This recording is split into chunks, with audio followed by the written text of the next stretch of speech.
I can take you to one place. You can choose one girl out of 10 of them, and we can go to another place and choose 2 to 3 girls. Basically, choose the best ones. You're looking at a Brothels documentary while I'm sucking off a chicken.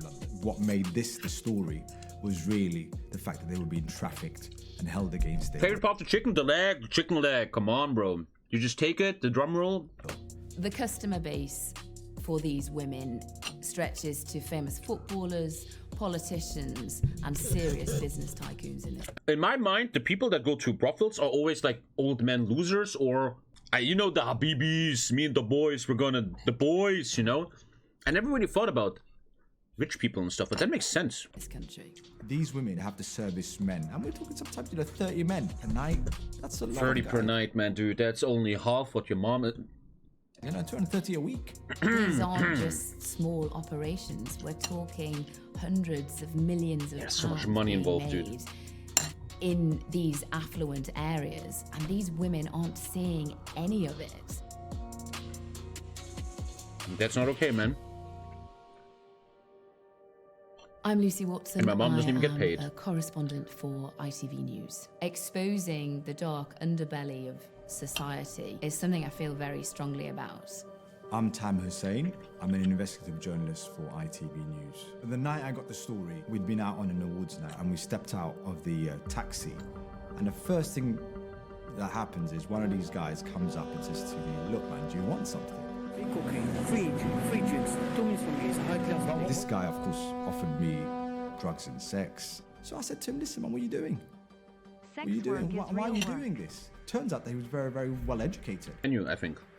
And he was just caught in this situation. I'm playing UFC today. And I said, "Look, man, why don't we expose this?" I remember getting the call from Tam. I was sitting in my kitchen and he told me all about this meeting, this guy, and what he thought the story was.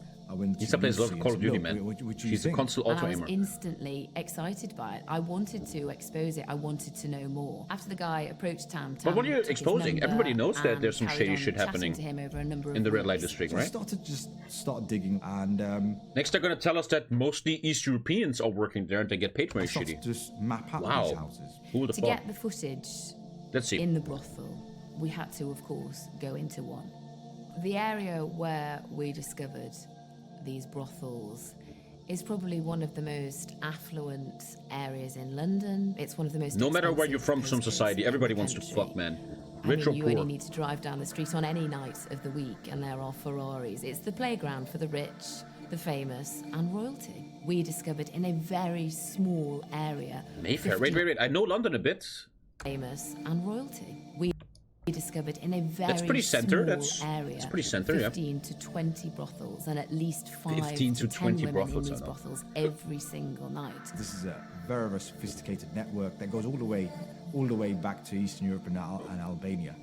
We all know that prostitution exists and many women do it out of choice. We were not exposing that. What we wanted to expose was the fact that so many women in this country are used in this industry against that just cannot be, man. Where are the authorities, bro?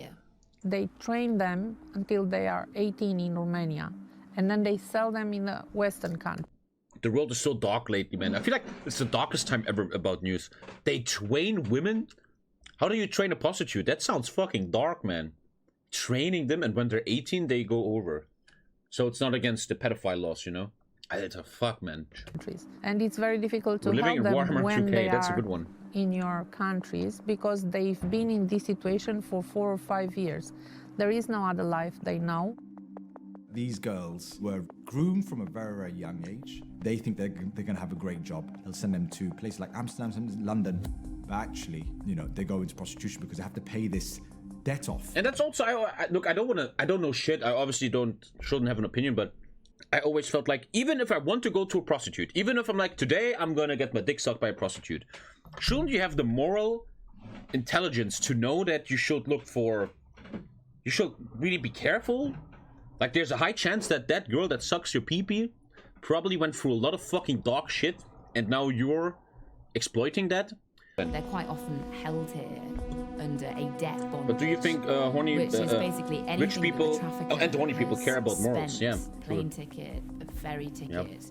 Yep. Horny brain gives you -60 intelligence anyway. Chewing gum, a cigarette, makeup, all of these costs mount up and there's interest, they can never pay this off. And then that threat blackmail, goes always back blackmail. to their family. You could even give them their passport, it's fine. Because all this gang member needs to do is just show a picture of her mum and say, look, we're 10 minutes away. That's it. She's not gonna go anywhere. When you're in the area, they're living in legit hell, man. It's not as simple And no one as cares just about going them. out with a secret camera and filming this activity. Quite often, street sellers, beggars are the eyes and the ears of these. We need fair organised trade crime pussy. groups. In a way, we they do. are Yeah. clocking your behaviour. I don't think anyone wants to get involved with the Albanian gangs. I think that was the risk. We went to a place where this eccentric man comes up with these different cameras. It's something out of James Bond, you know, and you'd give your shirt and he'd rig it up. Or he'd put a little camera on your button and he'll talk you through what you have to do. So we had my colleague who you see filming with me. And their story was... I was showing my northern friend what London life was like. They were on a night out. The businessman from the north wanted a prostitute and wanted to pay for it. Tam was going to facilitate that because he had contacts. He knew pimps in this area. I built up a relationship with one of the drivers who we see in the film, who then took us. He calls himself a driver, it's a euphemism for pimp. When you go in, it's not like a luxury flat with really, really nice furniture. You go in and there's 10 to 15 girls just sitting in front of you. Like, how can you get fucking hard there, man? You have to be... I'm gonna say it as I think it is. If I would go... I don't want to put myself in a good light, but it's not that hard, right, to be a good person. When I go into that room, how the fuck could you get horny? I will just be fucking sad. Like, holy shit, look at them. They are dead in their faces. They probably went through some bad shit. And I believe you gotta have a bit of evil in your brain to, without a fuck, just go in there and get laid with that. You gotta be a bit fucked up in the membrane, man. You gotta be a bit Putin, you know? And it's a bizarre thing when you know, the girls just come in and they're sitting there and you have to choose. It's quite dehumanizing. The people who are paying for sex are paying around £300 an hour. £300 an hour? Bro! £300? You know how many magic cards that is? That's why I always tell you when you subscribe to me, man. You could have used that money for Politicians, footballers that you and I know of, you know instantly are using this. Often these men are drunk, and then when they're taken to the brothels, they are offered drugs for free if they're paying for the women. These men aren't just handing over cash either, they are handing over credit cards. Sometimes these men can be there for days because they are so drugged up, but they're paying an hourly rate. Well, I always felt like if I would go to a brothel, I would be super scared that they try to like rob me or something. I wouldn't feel very safe. So they can come out of their days later having spent tens of thousands of pounds, and they can't exactly go and explain to the police or their loved ones, blackmail. Oh, this is where all the money's gone.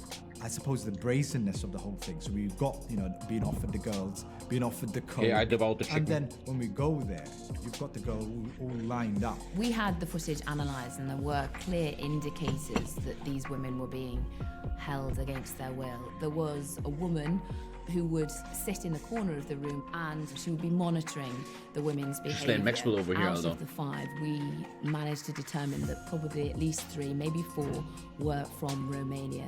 That seems to be where the vast majority of women who are used in brothels are coming from.